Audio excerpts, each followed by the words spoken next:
वो पार्टी पे बात करता है, वो भगवान पे बात करता है, लेकिन समाज पे बात नहीं करता है। मैं आपसे पूछना चाहता हूं कि आपके जीवन से एक चीज निकाल दीजिए बस, जिसका नाम है समाज। आप बिगड़ समाज के क्या है, थोड़ा टटोल लीजिए अपने आप को कि अगर समाज नहीं होता तो आप क्या होते। यहां का बैगा क्या होता, यहां का गोंड क्या होता, यहां का प्रधान क्या होता, यहां का भील क्या होता, यहां का कंवर क्या होता, यहां का हल्दी क्या होता। एक सिर्फ आप समाज निकाल दीजिए आपके जीवन से, सिर्फ समाज नाम की चीज निकाल दीजिए। समाज के बगैर आप क्या है, आपकी औकात क्या है, मेरी औकात क्या है, आप लोगों को हमको समझ में आ जाएगा कि बिगैर समाज के हमारा कोई अस्तित्व नहीं है। तो मैं आपसे पूछना चाहता हूं कि जिस समाज के वजह से आपका अस्तित्व है, जिस समाज की वजह से हम सब लोगों का अस्तित्व है, उस समाज के अस्तित्व को बरकरार रखने के लिए आपने क्या किया, क्या कर रहे हैं आप? पूरे देश के आदिवासी एक जगह कैसे आएंगे, एक सोच पे कैसे, एक विचारों पे कैसे कोई काम कर रहा है? कौन काम कर रहा है इसका?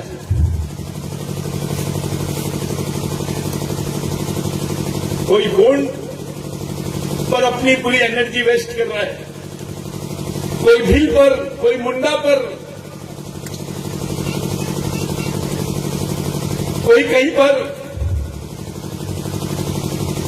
कौन काम कर रहा है आपके समाज में? मेरे को ऐसा संगठन या ऐसा मिशन दिखाइए जो पूरे आदिवासियों को एक जगह, एक विचार पर, एक वैचारिक मिशन पर, एक लक्ष्य पर आधारित कोई मिशन, सामाजिक मिशन खड़ा कर दिया हो, उस पर बात करिए। मैं ढूंढ रहा हूं पूरे देश में। आपकी लड़ाई अगर कुछ है, सरगुजा में किसी को कुछ धक्का लग जाए तो पूरे देश के आदिवासी उस पर बात करना चाहिए, उसके खिलाफ रोड पे आ जाना चाहिए। ताली नहीं बजाएंगे। एडवोकेट साहब ने बोला आप ताली बजाओगे तो आपको लकवा नहीं होगा, ये उनका साइंटिफिक रीजन होगा, लेकिन मैंने एक रीजन देखा हो इसमें, जिसने तालियां बजाया उसको मानसिक नपुंसकता हो गई है। हमसे लोगों ने सिर्फ तालियां बजवाया है। रामदेव बाबा क्या बताएगा आदिवासी? उसको बोलो 6 फीट का गड्ढा खोद दे, वो रामदेव बाबा नहीं रहेगा, कामदेव बाबा बन जाएगा। एक आदिवासी महिला अपने बच्चे को, 3 महीने के बच्चे को पीठ पर बांधती और इतने धूप में 6 फीट का गड्ढा खोद देती है। उसका तुलना रामदेव बाबा से हो सकता है क्या? जो आदिवासी आदमी बिगर पसीना बहाए रोटी को हाथ नहीं लगाता है, जो झूठ नहीं बोलता है, जो स्टेज में केवल मेहनत करने का काम करता है, ऐसे आदमी को आप किसी कुंभ मेले में नहला के कोई शुद्ध कर सकता है क्या? कोई अंतराचार्य, शंकराचार्य शुद्ध कर सकता है आदिवासियों को? जो मेहनत करता है, जो सच बोलता है, जो ईमानदारी से जीता है, जिसके भरोसे इस जमीन पर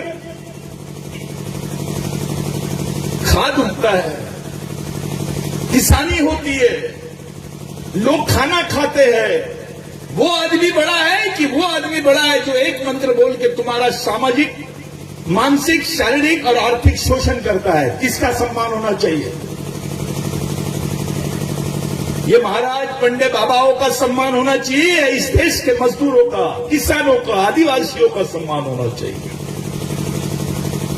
मजदूर तो किसी भी समाज का हो सकता है, किसी भी धर्म का हो सकता है,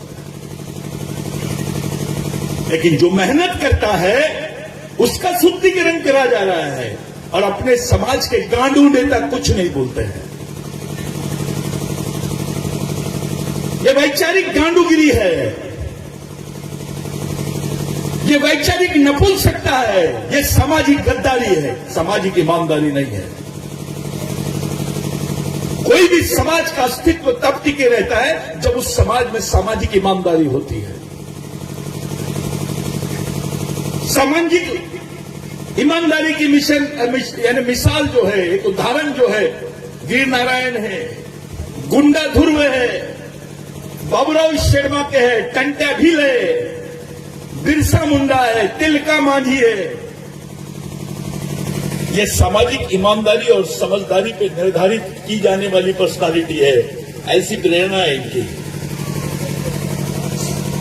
25 साल की उम्र में लोगों को मूंछ की कोम नहीं आती, 18 साल की 16 साल की उम्र में, उस उम्र में बिरसा मुंडा ने अपने लिए क्रांति किया है।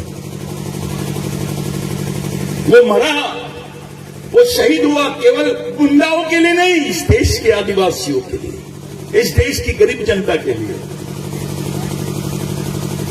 टंटा भील 27 साल तक के सशस्त्र संघर्ष यानी हथियारबंद संघर्ष इस देश में किया। जब उसके परिवार के लोग आए फांसी के समय, उनको भी नहीं पहचान पाया वो। उस टंटा भील ने बोला कि मेरा भगवान मेरे समाज के लोग हैं, मैं मरते वक्त मेरे समाज के लोगों को देखना चाहता हूं। यह है सामाजिक मिशन। डॉक्टर बाबा साहब अम्बेडकर को पता नहीं चलता था कि उनका बच्चा मर गया है। उनको 15 दिन बाद में पता चलता था कि तुम्हारा बच्चा मर गया है, महीने भर बाद में पता चलता था कि तुम्हारा बच्चा मर गया है। इसको मिशन बोलते हैं। महात्मा फुले ने अपने बच्चे नहीं होने की वजह से भी उन्होंने कई बच्चों को खड़ा कर दिया। जब वो उनकी मृत्यु हुई तो कचरा खाने की जो आपकी म्युनिसिपल कॉर्पोरेशन की गाड़ी होती है, उस पर उनको लेके गए। यह है सामाजिक मिशन। मरने के बाद आपका क्या होगा ये बड़ी चीज नहीं है, जीते जी आपका क्या होगा ये बड़ी चीज है। मैं जिस सरगुजा में बुलाया गया मुझे एडवोकेट मरकाम साहब ने और उनके तमाम साथियों ने, मैं नहीं आने वाला था सरगुजा में, क्योंकि मैं सरगुजा में काम करने का अभी मेरे पास कोई प्लानिंग नहीं था।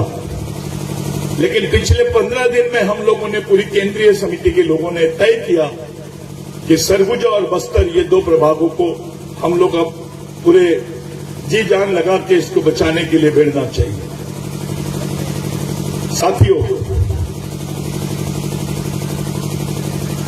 1600 करोड़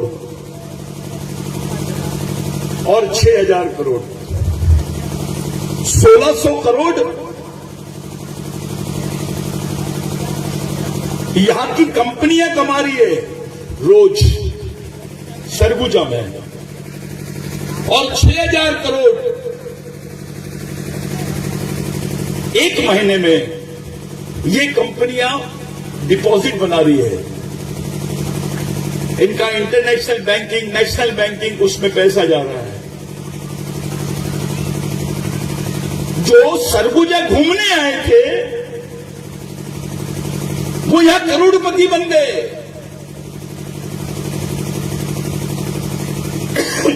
जो सरगुजा घूमने आए थे वो करोड़पति बन गए। लेकिन जिनकी पीढ़ियां सरगुजा में दफन है, जिनकी 50 पीढ़ियां सरगुजा में दफन है, आज उसके हाथ में 1 रुपए किलो चावल का कटोरा है। जो मालिक था वो नागरिक बन गया है, और जो नागरिक था वो मालिक बन गया है।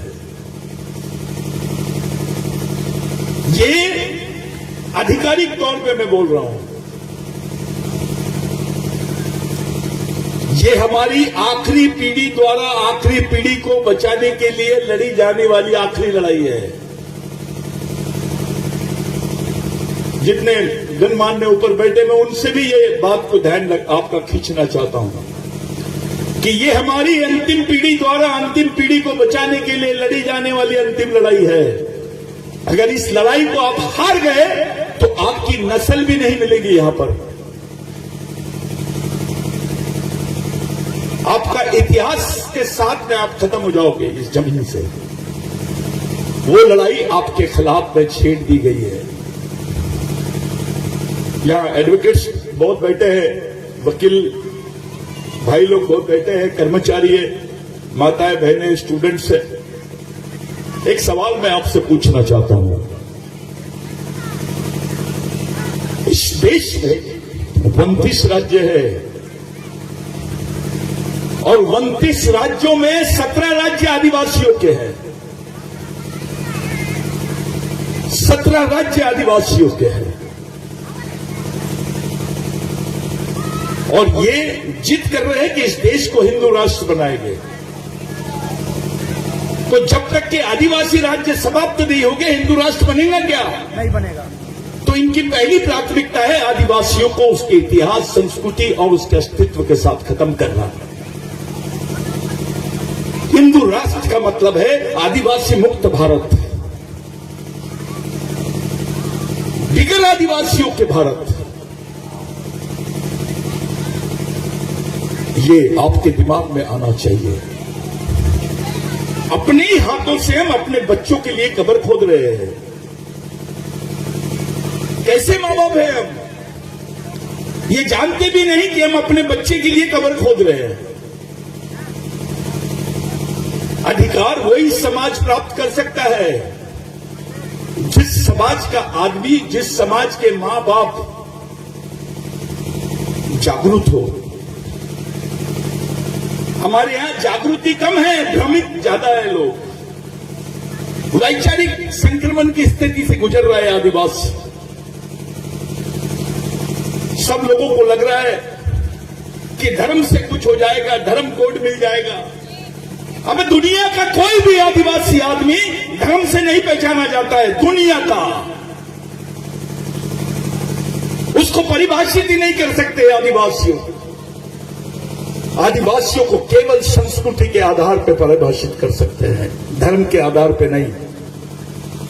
इसीलिए क्योंकि धर्म ये 4000 साल पुरानी चीज है। आदिवासियों की संस्कृति तो 22,000 साल से उसका अस्तित्व दिखाई देता है। जहां ह्यूमन डेवलपमेंट का साइंस शुरू होता है वहां से आदिवासी शुरू होता है। इस देश में भगवान पैदा नहीं हुए थे तब से आदिवासी रहता है, यानी आदिवासी आदमी भगवान से पहले है। वो भगवान से बड़ा है, वो इस देश का सच्चा भगवान है। लेकिन होता क्या है, भगवान राम यहां पैदा हुए, ये बात हाईकोर्ट और सुप्रीम कोर्ट बोलता है तो इस देश के लोग और सरकार मान लेती है।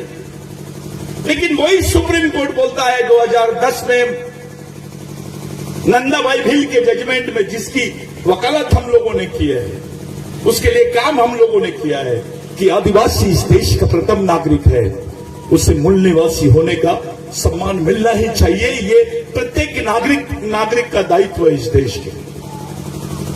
लेकिन इस देश के लोग बोलते नहीं है कि आदिवासी मालिक है, वो इस देश का प्रथम नागरिक है, ये बोल नहीं रहे। ये इंटरनेशनल लेवल पे भी बोल रहे हैं कि भारत में आदिवासी नहीं है, अनुसूचित जनजाति है। लेकिन बड़ी बात है, कोई अम्बेडकराइट आदमी भी उसका विरोध नहीं करता है।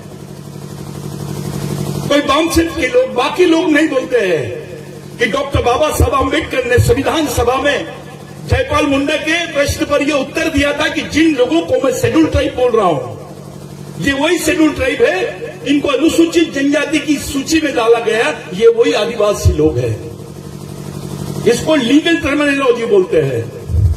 डॉक्टर अंबेडकर ने बोला, I am defining Adivasis of the India, Adivasis of the people, Adivasis of the Indian premises, and I have declared them in the legal phase as a schedule tribe. यानी मैं शेड्यूल ट्राइब जिनको बोल रहा हूं ये वही आदिवासी लोग हैं। सुप्रीम कोर्ट ने भी बोला, लेकिन किसी ने नहीं माना। भगवान राम की बात थी तो सबने मान लिए। अरे भाई, भगवान राम से भी पहले आदिवासी इस देश में, लेकिन किसी ने नहीं माना। इस देश के भगवानों को सुप्रीम कोर्ट का जजमेंट लागू होता है, लेकिन आदिवासियों के लिए नहीं हो रहा है। फिर भी तुम्हारे गांडू नेता तुम्हारे साथ वही काम कर रहे हैं, चाहे किसी भी पार्टी में हो। समाज की पार्टी, समाज बड़ा के नेता, तो इस समाज को बचाने के लिए आपने क्या किए, ये बड़ी बात है।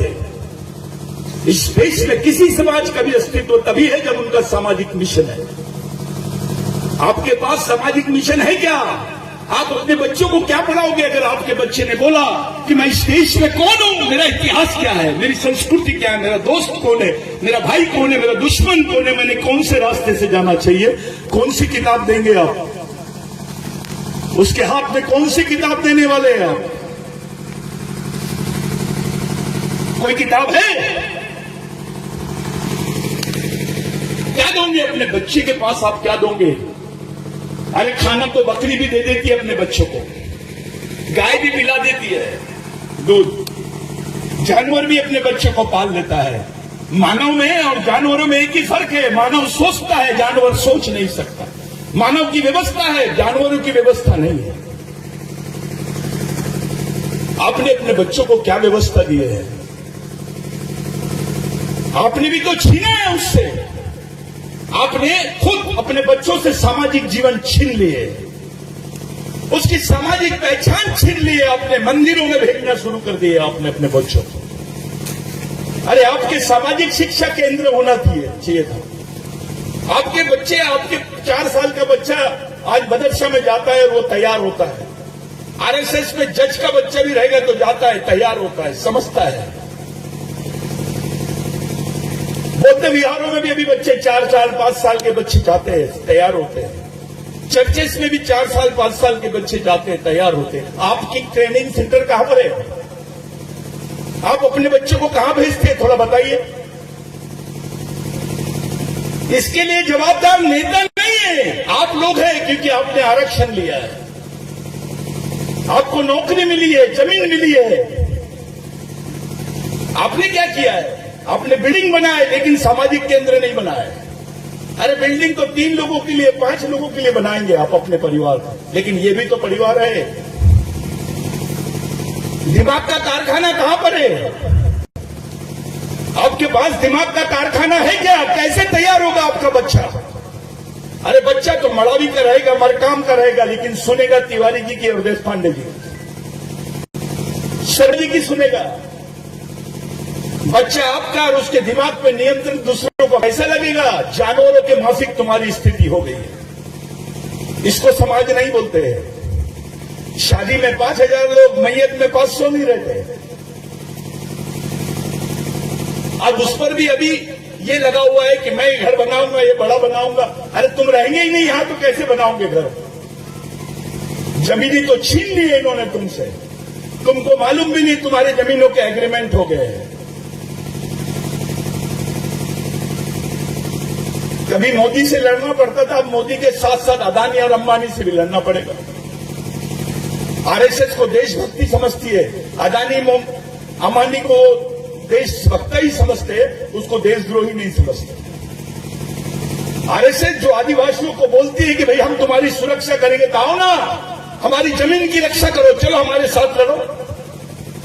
डीलिस्टिंग के लिए मोर्चा लेके जाते हैं, लेकिन जो आदिवासियों की जमीनों की लूट चल रही है, कई आदिवासियों का जीवन छीन रहे हैं आप, उसकी पहचान छीन रहे, उसकी रोजी रोटी छीन रहे, उसकी जमीनें छीन रहे, उनकी हत्या हो रही है। उस पर क्यों नहीं बात करते कोई? क्योंकि उनको दर्द नहीं है आपके लिए। दर्द तो आप ही को आपके लिए होना चाहिए। अब तो उल्टा हो गया, आप ही का भाई, अपना ही भाई दुश्मन के सेना का सेनापति बन के अपने सामने खड़ा है। किससे लड़ोगे तुम जब तुम्हारा ही भाई दुश्मन की सेना का सेनापति है? तो मरेगा कौन? या तो आप मरोगे या तो आपका भाई मरेगा। पुलिस वाला भी आदिवासी, नक्सलवादी भी आदिवासी, गोलियां किधर से भी चलेगी, मरेगा कौन? आदिवासी। ये हर जगह है। भगवान बिरसा मुंडा ने बोला था, जो अपने भाई को नहीं पहचान सकता है वो दुश्मन को नहीं पहचान सकता है, जो दुश्मन को नहीं पहचान सकता है वो लड़ नहीं सकता है, जो लड़ नहीं सकता है ऐसे आदमी को नपुंसक बोलते हैं। आप क्या शिक्षा दोगे अपने बच्चों के हाथ में, क्या दोगे, उनका भविष्य बताइए। आप पढ़े लिखे, चलो आप डॉक्टर बनाएंगे, आपके बच्चे पढ़ा देंगे, लाखों रुपए लगा के पढ़ा दूंगे, नौकरी दे सकते क्या? डॉक्टर बन के मजदूरी करेगा, कैसा लगेगा? इंजीनियर बन के 4,000 में लड़के काम कर रहे, कैसा लगेगा? आरक्षण तो खत्म हो गया है। ऐसा कौन सा बेवकूफ ऑफिसर है समाज का, कौन सा नेता है, मिनिस्टर है, चलो खड़ा करो, डिबेट करते हैं, मेरे को समझा के बता दे आरक्षण कहां पर है, कहां है आरक्षण? 1 लाख बेरोजगार लोग और 3 पोस्ट, वो 1 लाख जो पैसा देते हैं उसी में 3 लोगों का पूरा जीवन भर का रिटायरमेंट और पेमेंट निकल जाता है। उठ के मुंह में जीरा। जो बाकी 99 लाख लोग रहेंगे उनको नौकरी कौन देगा? वो कहां जाएंगे? इसके बारे में सोचेगा कौन? रामदेव बाबा सोचेगा, मोदी जी सोचेंगे, सोनिया गांधी सोचेगी। अबे बच्चा तुम्हारा है और दूसरों से उम्मीद करते हो कि वो आपके बारे में सोचेंगे। आपकी व्यवस्था कहां गई?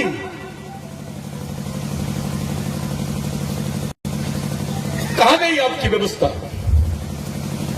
मेरे को तो अब आदिवासियों की पार्टी पर भी भरोसा नहीं है, क्योंकि ये भी एक दूसरा रास्ता है दलाली का। किसको किसको गाली देंगे आप एडवोकेट साहब? मैं यहां बैठ रहा हूं या बोल रहा हूं, 5वीं अनुसूची का क्षेत्र है, आप सब पढ़े लिखे लोग हैं, चल बताइए सोशल ट्रेनिंग सेंटर बनाया आपने? आरएसएस का ट्रेनिंग सेंटर है, आपका क्यों नहीं है? ऐसी कल्पना शास्त्र सोच रखते हो कि दुश्मन के कारखाने से बंदूक खरीद कर दुश्मन के खिलाफ लड़ोगे। अबे दुश्मन पागल है क्या? वो तुमको बंदूक देगा, गोली अपने पास रख लेगा। जिस बंदूक में गोली नहीं रहेंगी उसका मतलब क्या है? बंद हवाई जहाज से चालू साइकिल अच्छी रहती है, डंडा अच्छा है। अपनी चीज ढूंढो, अपना अस्तित्व कायम करो, अपनी सोच के साथ जियो, उसको आजादी बोलते हैं। आपकी सामाजिक सोच क्या है? आपकी सामाजिक लड़ाई क्या होनी चाहिए? आपका सामाजिक अस्तित्व कैसा रहेगा, इसके बारे में विचार करना मांगता है। बिगर सामाजिक मिशन के आप जिंदा नहीं रह सकते। कोई भगवान नहीं कर सकता है, कोई आपको जिंदा नहीं रख सकता है जब तक कि आपका सामाजिक मिशन नहीं रहेगा। और सामाजिक मिशन निर्माण करने की जवाबदारी समाज के मजदूर से लेकर तो समाज के क्लास 1 ऑफिसर मंत्री तक की है। हमने सामाजिक ईमानदारी और समझदारी के बजाय सामाजिक गद्दारी की है। यहां बैठा हुआ हर आदमी गद्दार है। आपका अस्तित्व इसलिए क्योंकि टंटा भिल ने, बिरसा मुंडा ने, तिलका मांझी ये मरते नहीं तो आप रहते नहीं। ये सरगुजा है। आपने क्रिमिनल ट्राइबल बिल पढ़ा हुआ वकील साहब, एक बार पढ़ो। इसी सरगुजा में 1740 के बाद अरे कौन राजा था, तब भी आदिवासियों को ब्लाउज पहनने नहीं दिया जाता था। 1820 में आदिवासी महिलाओं को ब्लाउज पहनने पर टैक्स लगता था। 1880 में आदिवासी महिलाओं को बाहर निकलने की इजाजत नहीं थी क्योंकि वो क्रिमिनल ट्राइब थे। यही 5वीं अनुसूची के क्षेत्र में आदिवासियों को क्रिमिनल ट्राइब बोला गया। गुनहगारी जमात, बच्चा पैदा होता था वैसे गुनहगार बन जाता था। ऐसा कानून देश में किसी समाज के साथ में नहीं बना जो तुम्हारे खिलाफ में बना। इस कानून के खिलाफ में लड़ने वाले हमारे जो शहीद है उनको भूल गए हम। अगर आप शहीदों का आंदोलन नहीं समझेंगे तो आप ये समझ नहीं पाएंगे कि आज जो हमारी मां और बहन और बच्ची घूम रही है वो सच्चाई में और अच्छे से कपड़े कैसे पहन रही है। उसको परमिशन नहीं थी, अनुमति नहीं थी कि वो पूरे कपड़े पहन पाए। कुछ लोग इसको हंसते हैं अपने लोगों को, ये आदिवासियों का कल्चर है। माधुरी दीक्षित ने कमर दिखाई, बाकी हीरोइन पूरा बदन दिखाती है तो इसको सभ्यता बोलते हैं। और आदिवासी की गरीबी की वजह से बदन दिखता है हमारी मां बहनों का, उसको संस्कृति बोलते हैं। और हमारे इस समाज के गद्दार नेता अपने रूम में वो फोटो लगाते हैं। ऐसी समाज, इसको समाज बोलते हैं आप? इसको समाज नहीं बोलते भाई। गोंडो अलग भाग रहा है, कोरकू अलग भाग रहा है, कवर अलग भाग रहा है, हल्बी अलग भाग रहा है। ऐसे समाज की संकल्पना के लिए लोग मरे नहीं। तुम्हारी संस्कृति एक है, तुम्हारा खून एक है, तुम्हारा डीएनए एक है, तो समाज भी एक होना चाहिए। और समाज को एक करना है तो विचारधारा भी एक होना चाहिए। उसके लिए सामाजिक मिशन भी एक होना चाहिए। कब बनाओगे, कब काम करोगे? अभी सरगुजा से भगाएंगे तुमको तो आधा संगठन नहीं है तुम्हारे पास कोई लड़ सके।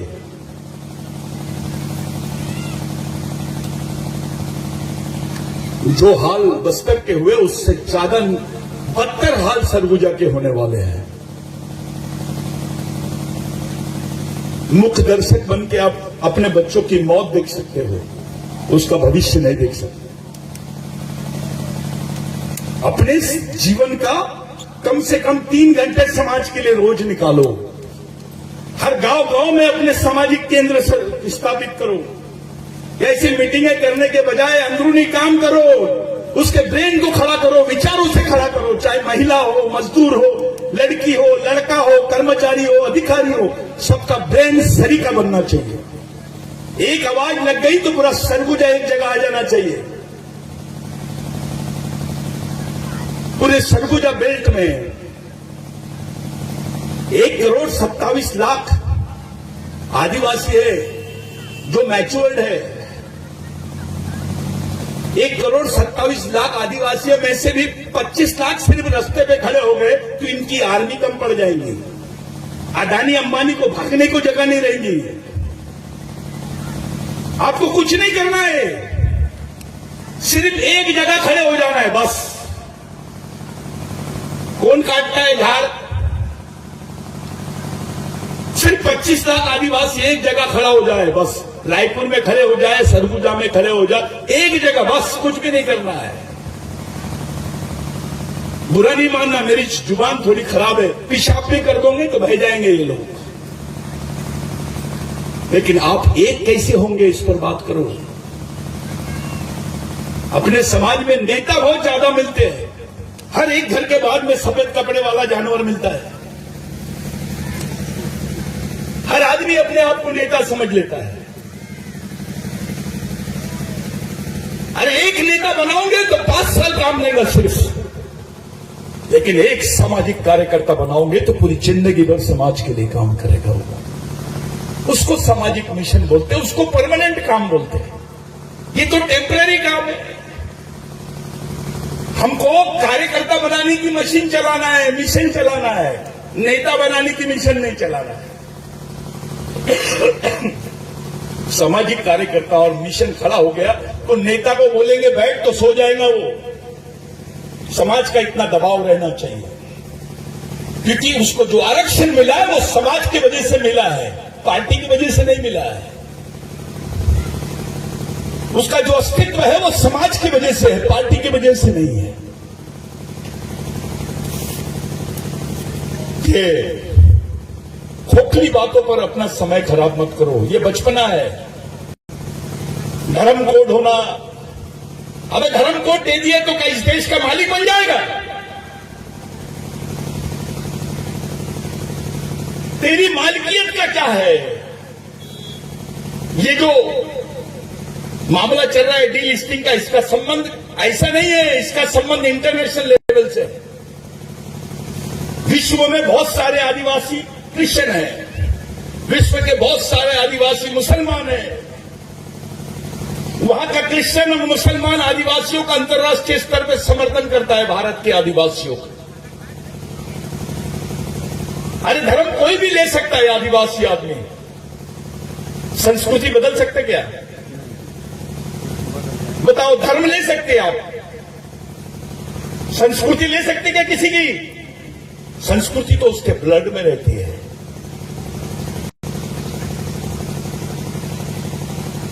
यह है आदिवासियत। आपने अपनी संस्कृति की वजह से तुम्हारे अधिकार है, धर्म की वजह से नहीं है। आरक्षण भी संस्कृति की वजह से है। जिस चीज की वजह से कुछ नहीं है उसकी तलाश कर रहे हैं। नकली बंदूक को ढूंढने के लिए पूरी जिंदगी गुजार दे रहे हैं। अबे असली पे आना। वो नकली बंदूक के बजाय एक डंडा भी अपना पकड़ लेता तू तो बच जाता था। दूसरों पे निर्भर होने वाली बात नहीं होना। यही गलती दलितों ने की है, यही गलती ओबीसी ने कर दिया, यही आदिवासियों ने किए, भटकों ने किए, यही गलती इस देश के गरीब उच्च वर्णियों ने भी किए, चाहे ब्राह्मण क्यों नहीं होता है। राम राम की बात कर रहे हैं, हिंदू राष्ट्र की बात कर रहे हैं। एक गरीब ब्राह्मण को नौकरी दी है क्या इन्होंने? उसको नहीं दे सके, तुमको क्या देंगे यार? नागपुर में जाओ, देखो बियर बार के बाहर में पूरे ब्राह्मण बच्चे, युवा लड़के वो चौकीदारी का काम कर रहे हैं। टीप लेते बेचारे, उस पर भरोसा कर रहे हैं। टीप यानी क्या होती है? जब तक कि वो अपनी मर्जी से देगा नहीं तब तक के कुछ नहीं होगा उसका। तो जिस हिंदुत्व की कल्पना से वो उनको नहीं बचा सके, आप सब लोगों को कैसे बचा पाओगे? नौकरी सबको होना, रोटी सबको होना, रोजगार सबको होना, घर सबको होना, इज्जत सबको होना, पढ़ाई सबको होना, स्वास्थ्य सेवा सबको होना। मिल रहा है क्या? यही आपके एरिया में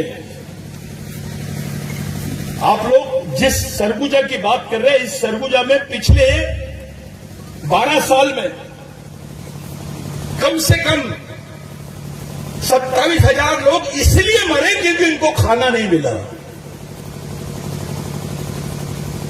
कुत्ता भूख से नहीं मरता है, लेकिन आदिवासी भूख से मर रहा है।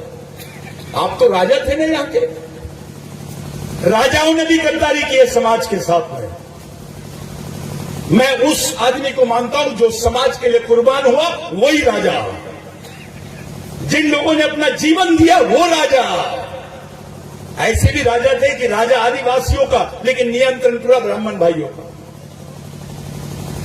उनको जमीनें दिए मठ बनाने के लिए, लेकिन आदिवासियों को जमीनें नहीं दी गई। एक केंद्र बनाए बड़ा देव का। अब बड़ा देव पे बोलता हूं मैं तुमसे, कितने लोगों को गोंडी भाषा आती है? यहां थोड़ा हाथ उठाओ।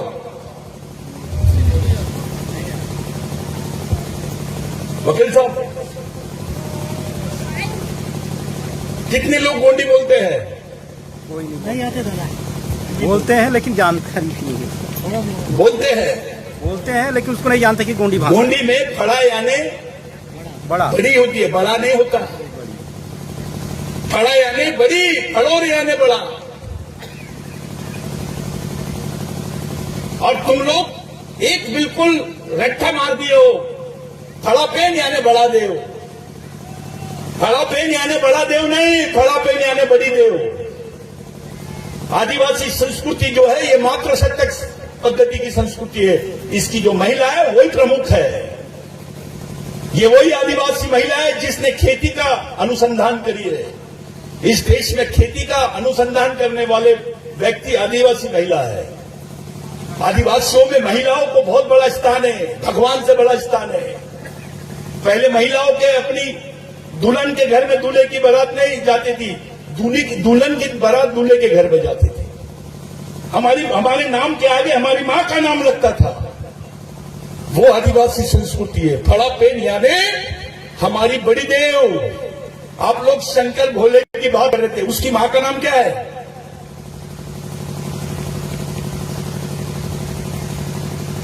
क्या नाम है? आदिवासी शंकर भगवान को नहीं, उसकी मां को मानता है। शंकर भगवान को तो अपना आराध्य मानता है, लेकिन ओरिजिनल वो उसकी मां को मानता है। उसकी मां के बारे में बताओ, उसके वंश के बारे में बताओ। आप लोग देखते हैं हो गया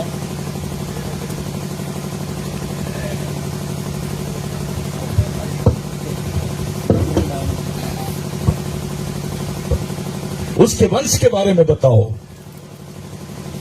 आप लोग आदिवासी संस्कृति में जब बात करते हो तो मातृ प्रधान संस्कृति में बात करो। इस संस्कृति को बचाने दुनिया के जितने धर्म हैं वो पुरुषों ने बनाए हैं।